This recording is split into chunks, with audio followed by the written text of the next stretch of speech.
Now that might raise the question, well, why bother with the envelope system?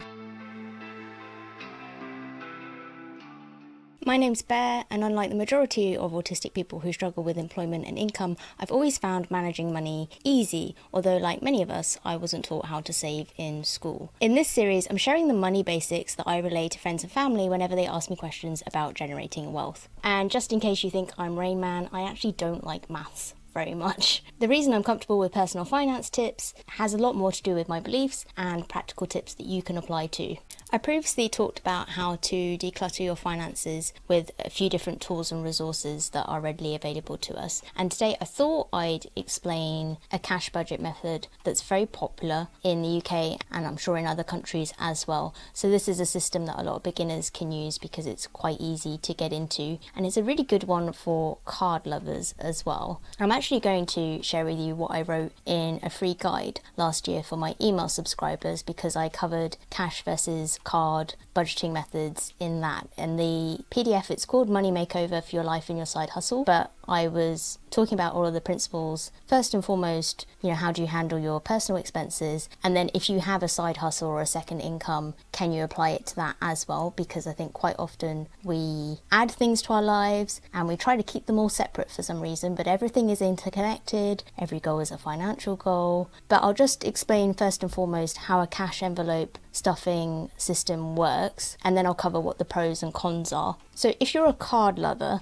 so you tend to spend money because you think of it as virtual money, you just keep handing your card over because you can't visualize the money going out of your bank account. And obviously if you're handing your card over quite regularly but you're not checking your bank account daily, you might not realize just how much your balance is going down and how much little amounts can add up to a big amount. That's where a cash envelope system might come in really handy for you. You can make your own envelopes for this, or you can buy a little setup if that's gonna help you stick to it. As I said in the previous installment, sometimes investing a little bit of money up front in a budget plan or a folder and envelopes that's going to help you follow a method, if that's going to help you save money, then it can be worth spending a little bit in the first place. But the first thing to do would actually be to divorce your cards. So you would delete your card details from the shopping apps that you normally use. So if you go into those accounts, don't buy something when you're there. I mean, actually you can do whatever you like. I'm not a financial advisor, but if the point is to save money, you would go to those websites and your shopping apps and you'd delete your card details, because that just introduces friction, so that if you do still find yourself in the habit of just, aimlessly wandering to those places, and you've said to yourself that you don't want to keep spending that way, but you find yourself there anyway,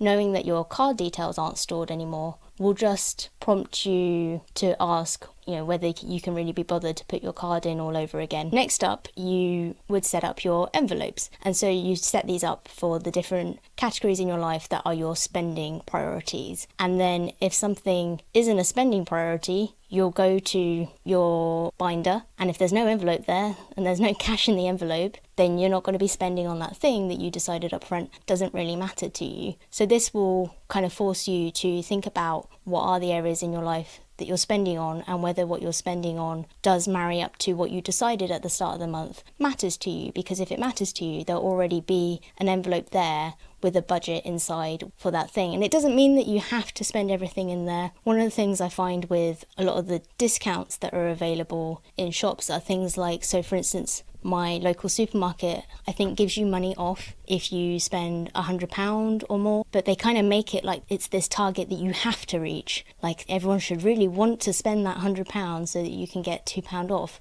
But the crucial thing with all of these things is not to treat the total budget as a target. You don't have to spend the whole budget just because you put that money aside, but you also know that you've budgeted for that. Now, you might have certain outgoings that do still need to go out of your bank account. So maybe you have a direct debit set up with your energy company. Maybe there are some things that you can't pay cash for. And so the idea behind this is that you just use it for those other monthly expenses that come up regularly. So some really common categories. One would be food as an essential. The other envelopes is really up to you what you put on there. So for instance, you might have a separate one for eating out if you consider going to a restaurant separate from your monthly food spend. But if you very rarely go to eat out and you have zero interest in doing that, you might want to label it something broader. So for me, I'd probably call it entertainment, because if I'm going to meet friends, it might mean that I go to eat out, but it could also mean that I'm actually going to the cinema or the theatre or for any kind of day out. I might consider that money as actually being for getting to wherever it is I'm trying to go, and then when we get there we're actually doing something free anyway. If you drive, you might want to have an envelope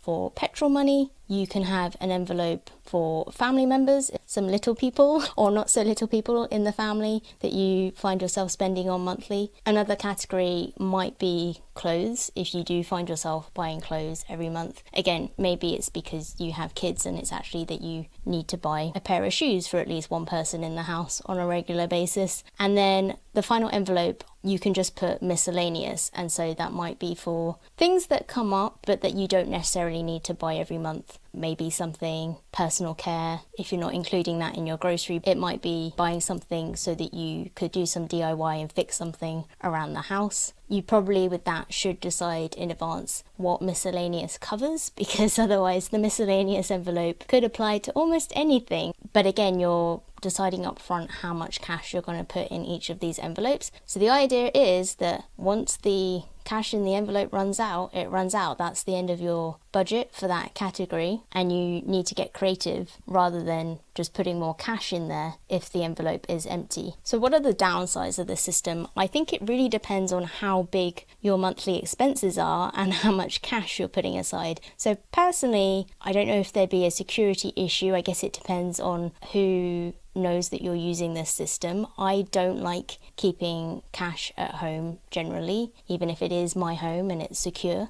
But that's probably only an issue if you're keeping literally like hundreds of pounds in these envelopes. But then the second thing on that point is that I would always ask if you could be earning interest on that money. Now at the moment interest rates are very low, so if you've only put enough cash in the envelope for the next week or the next month, then there's definitely an argument that, unless it was a large amount of cash in the first place, that what you could earn from that money might be negligible if it was just in like an easy access savings account instead. If the money was invested in stocks and shares, you probably wouldn't be withdrawing it this week or next month anyway, because one of the biggest principles to get ingrained if you're going to invest in stocks and shares is that you should actually just leave that money there and let it grow. And I think the budgeters who use the cash envelope system on a really regular basis would usually say, I don't see it as losing interest because it's very much short-term spending, so that money's going to come out of the account very soon anyway. I think there is a workaround for this that I included in the free book that I gave to email subscribers, which is that you label the envelope with the budget, you leave the money in savings accounts where you can easily get to it, so it's earning interest daily regardless, and then you only withdraw the money into the envelope when you were about to spend that money anyway. So if you were going to take that envelope to the shop to buy food, that's when you take out the amount that you set aside for the envelope. Now obviously that requires the discipline at the cash point to only take out the amount of money that you were meant to take out. If you're moving it from a savings account to a current account first, I guess it depends on who you bank with, how easy that is. Like a lot of accounts, you can move money if your savings and your regular banking are with the same provider anyway, and even if they're not, you can quite often move money around very quickly online. But if you're using the cash envelope system anyway, you would normally need to go to the cash point. And so if you're going to go to the cash point weekly or monthly to stuff your envelopes, then you're already going to have that temptation there to try and take out more money than you set aside for the budget. So I don't see that it would work any differently to say, well, I'm going to leave the money earning every single fraction of a penny of interest that I can, and then I'm only going to take money out and put it in the envelope to spend when it's time for me to actually walk into that physical shop with that envelope, with that budget that I decided in advance. So you're making a pact with yourself either way, I feel, but you still get to earn some interest while using the cash envelope system. Now that might raise the question, well, why bother with the envelope system? Can I not just tell myself that, oh, I've allocated £50 for that, so I'll just remember that that's what my budget is, and that I'll only take £50 out when I do it? Or you know what, I just won't bother with this at all. I'll just pay by card, and I'll try and stick to the £50. It's fine. But remember, if you're a card lover, you might still need that physical money and that limit on the money in your hand to stop you going over your budget. And the steps before that, where you decide what your budget's going to be and you actually write that down, whether you're writing it in a budget planner, you're labeling your envelope, you're writing it on a piece of paper and putting that in the envelope, just that whole practice of recording what you're doing with your money will make you feel a lot more in control. It will make you a lot more conscious of what you are spending and budgeting. And I think you'll find you'll be a lot more likely to actually stick to your budget allocations because you've actually gone through a physical process of recording that and using the envelope system to decide what these amounts are and which priorities they're going to go towards. If it makes it more fun for you to play with some envelopes, then why not? Now, because the guide that I wrote was called Money Makeover for Your Life and Your Side Hustle, obviously if you did want to try and use this method for managing a side hustle, unless you sort of sell something at like a market stall or something like that, I can see why the cash budget system might not be very practical. Like if you're a blogger or something like that, probably all of your income and outgoings, it's all happening online. That's fine. There's definitely free business accounts out there, and there are free business bank accounts that will still let you set up pots. So if that's the next best thing that you can do, I would still try a virtual method for setting budgets and spending within a small business or a side hustle, and then see how you get on with the cash envelope system for all of your personal essentials. If you found today useful, don't forget to test what the like and subscribe button do for a pleasant surprise, and you'll want to catch the rest of the series next. The best way to get updates otherwise from Save Like a Bear is actually via my email newsletter, where I'll also send out a bonus guide on budgeting and mindset that you can use whether you've added a second income or not. Links to sign up to that are in the description.